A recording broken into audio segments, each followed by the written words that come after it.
Gath is. There are several cities of the Philistines that are mentioned. We know that the Philistines existed. They are a part of the archaeological record. We also know for sure where Gath and Ekron are. We know where those mound cities are today. So a champion named Goliath, who was from Gath, came out of the Philistine camp. He was over 9 feet tall. In the original language, it's a little hard, but it's between 9'3" and about 9'6" tall. That's about, I think those are 9-foot doors. So just imagine somebody walking in and ducking under the exit sign. We're not kidding here. By the way, we have found bones of people this big. This is not weird, okay? This is also confirmed in the archaeological record. Verse 5.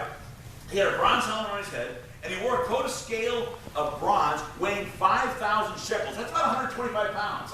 We got some people in here that don't weigh that much. I'm not one of them. But 125 pounds.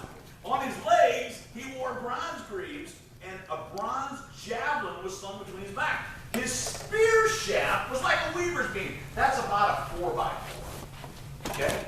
About a 4x4. And its iron point weighed 600 shekels. Again, we're not really sure how much it is, but around 20 pounds. Okay? 20 pounds.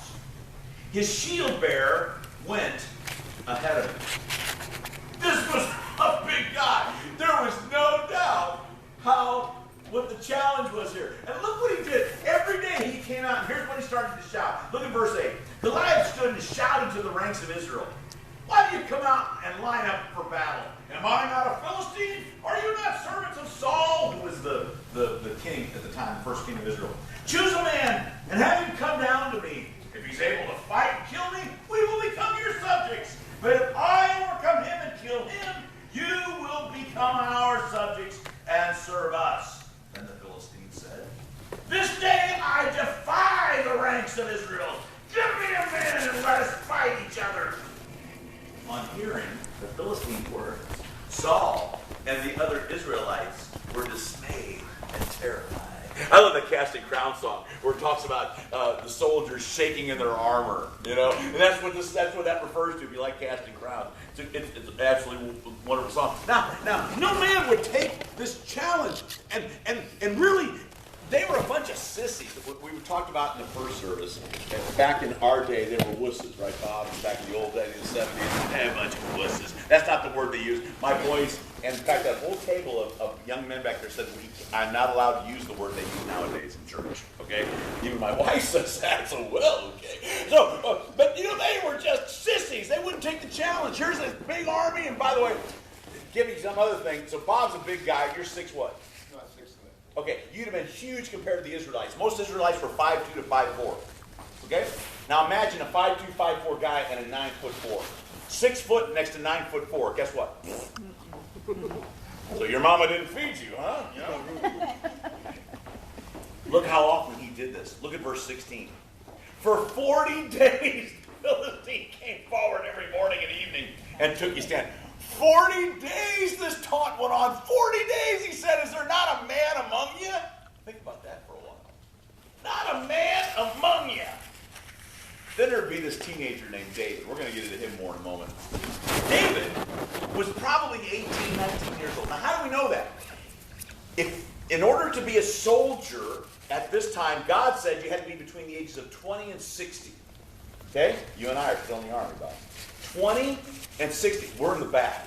Because we're not taking anybody that hasn't had the poop whipped out of them already. I only got a few swings of my sword, and I'm like, is it time for Starbucks?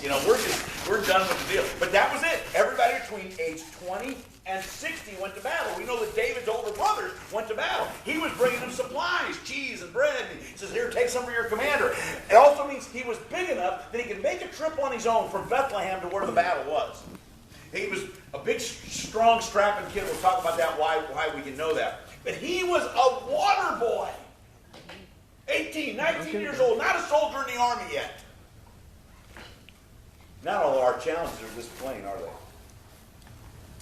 But some of the challenges we have, some of them are unseen, aren't they? We get to worrying about stuff that hasn't even happened yet. By the way, 90% of what we worry about never comes true. You know that? 90% of what we worry about never comes. Studies have proven this.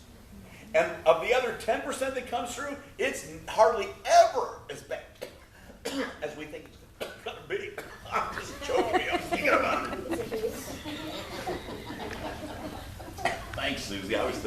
couldn't get it out.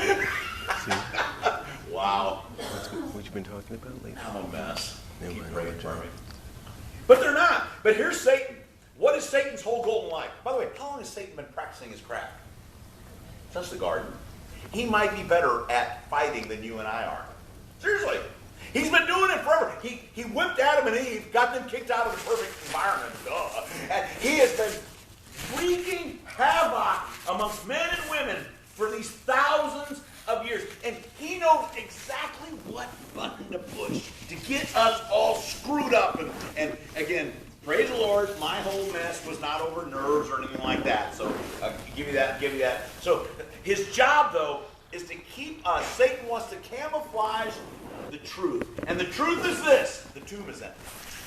And if the tomb is empty, and we're a follower of the man who emptied that tomb by his own power, who's on the winning side? We are. There's nothing that can take us down except our fear. So the challenge must be recognized. Now we move on to the next step, and that's step number 2. The challenge